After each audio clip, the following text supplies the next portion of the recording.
Pune IT क्षेत्राच्या झपाट्याने वाढणाऱ्या शहरात 7 ऑक्टोबर 2009च्या रात्री क्रूरतेचा कळस गाठला गेला. पुणे शहर एक भीषण बातमीने हादरले.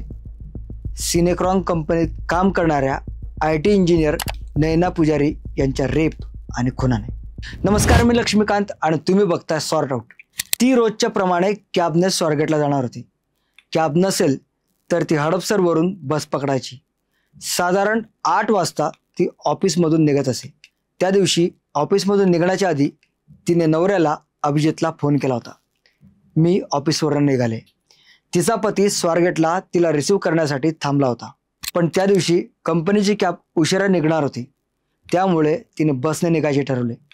कंपनीच्या गेटपासून ती रिलायन्स मॉलपर्यंत चालत आली.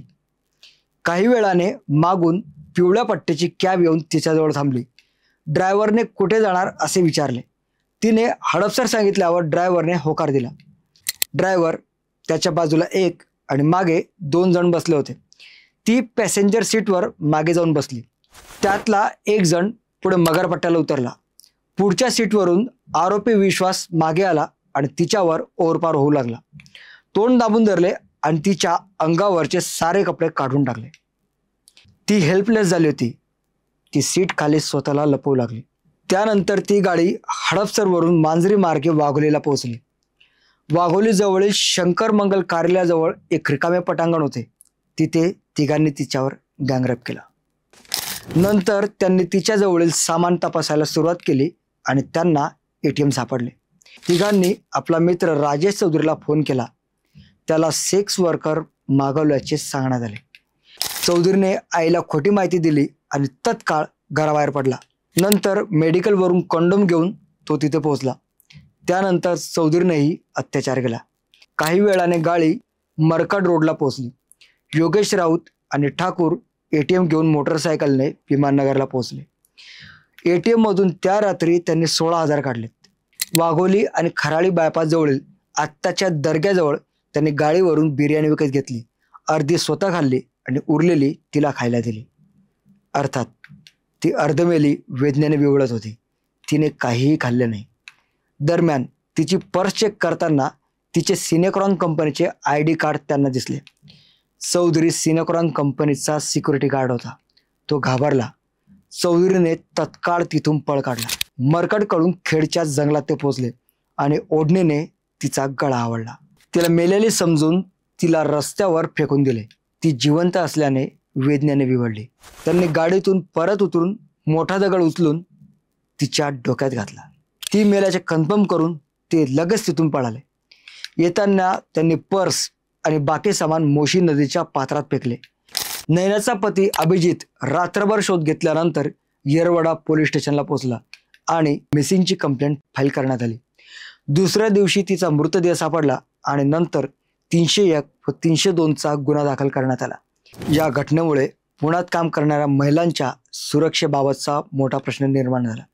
या तिघा आरोपींसह कंपनीतील सुरक्षा रक्षक राजेश चौधरीलाही अटक करण्यात आली. यानंतर पोलीस तपास सुरू झाला. ATM वरील CCTV footage, mobile location, DNA पुरावे सर्व सत्याकडे निर्देश करत होते. आरोपी होते 4: योगेश राऊत, महेश ठाकूर, विश्वास कदम आणि राजेश चौधरी. राजेश चौधरी पुढे सरकारचा साक्षीदार झाला, पण बाकी तिघांनी केलेला गुन्हा पापाच्या पलीकडचा होता. या प्रकरणातील सर्वात धक्कादायक गोष्ट म्हणजे मुख्य आरोपी योगेश राऊतचा 2011 मध्ये न्यायालयीन कोठडीतून पलायन. तो ससून हॉस्पिटलमधून उपचाराच्या नावाखाली फरार झाला होता आणि 2 वर्ष तब्बल शोधाबाहेर राहिला. हा प्रसंग म्हणजे न्यायप्रणालीवरील विश्वासावर थेट आघात होता. लोक विचार करू लागले, जर गुन्हेगार इतक्या सहजतेने पळू शकतो तर सामान्य नागरिकांच्या सुरक्षेचं काय? शेवटी मे 2013 मध्ये राऊत शिर्डीत पुन्हा पकडला गेला, पण त्या काळात पीडित कुटुंबाने भोगलेला त्रास शब्दात सांगता येणार नाही. प्रत्येक दिवस त्यांच्यासाठी जखम पुन्हा उघड केल्यासारखा होता. द क्विंटला दिलेल्या मुलाखतीत नैना पुजारी यांचे पती अभिजित पुजारी म्हणाले, 2011 मध्ये योगेश राऊत पळून गेल्यानंतर माझा न्यायव्यवस्थेवरील विश्वास कोसळला. पोलिसांनी त्याला शोधण्यासाठी फारसे प्रयत्न केले नाहीत. आम्ही शांत मोर्चे काढले, अधिकाऱ्यांना भेटलो, तेव्हा कुठे विशेष पथक तयार झाले आणि 2 वर्षांनी अखेर तो सापडला. पोलिसांचे काम मलाच का करावे लागले? त्यांची ही नाराजी म्हणजे सामान्य नागरिकांच्या वेदनेचा आवाज होता. हा खटला 2010 साली सुरू झाला आणि तब्बल 7 वर्षे चालला.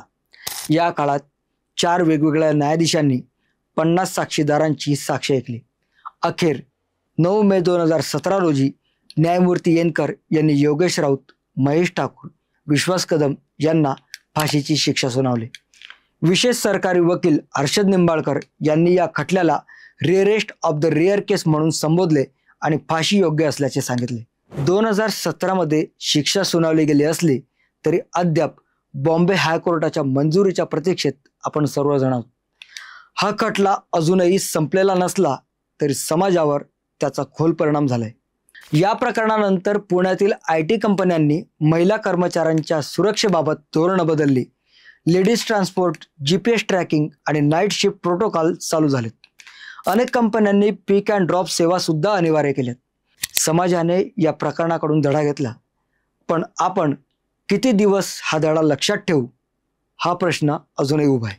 अनेकदा आपण बातमी वाचतो, त्यावर दुःख व्यक्त करतो आणि दुसऱ्या दिवशी विसरतो. पण नैना पुजारीसाठी तो दुसरा दिवस कधीच आला नाही.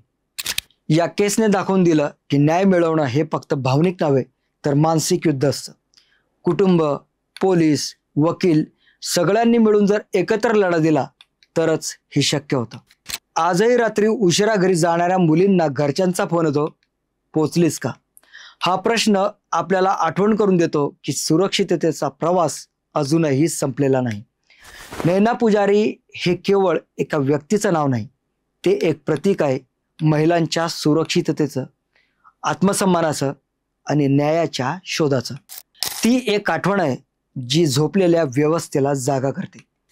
तिच्या नावाने सुरू झालेल्या चर्चांमधून समाजाने शिकत राहणं गरजेचं आहे. जस्ट अनदर केस असं म्हणणं सोपं आहे, पण तिच्या आई वडिलांसाठी प्रत्येक दिवस जगण्याची शिक्षा होती. त्यांनी न्याय मिळेपर्यंत कधीही हार मानली नाही. आज आपण नैना पुजारीच्या आठवणीत जेव्हा डोळे मिटतो तेव्हा तो केवळ दुःख नसतो, तो एक संकल्प असतो. अशा नैनांचा अंत पुन्हा कधीच व्हायला नको. मित्रांनो, तुम्हाला आजचा एपिसोड माहितीपूर्ण वाटला असेल तर सॉर्ट आउट बाय लक्ष्मीकांत या चॅनलला सबस्क्राईब करा. Stay tuned for more updates. भेटूया लवकरच.